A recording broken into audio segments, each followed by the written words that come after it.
മിന്നാരപ്പൊൻകൂട്ടിൽ മിന്നുമ പൊന്മുട്ട കാകന്റെ എന്ന് ചൊല്ലി നിന്നെപ്പോലെ കാറ്റുമതേറ്റു ചൊല്ലി.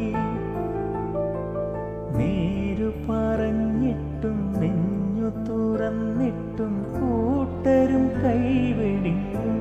പിന്നെ പാവം കൂട്ടിൽ തളർന്നിരുന്നു. ആരാരോ ദൂരത്താരാരോ ആലിൻ കൊമ്പത്തോരോലക്കൂട്ടിൽ നിന്നാലോലം പുഞ്ചിരിച്ചു. കള്ളിപ്പൂങ്കുയിലെ കന്നിത്തേൻമൊഴിയിൽ കാതിൽ മെല്ലെ ചൊല്ലുമോ?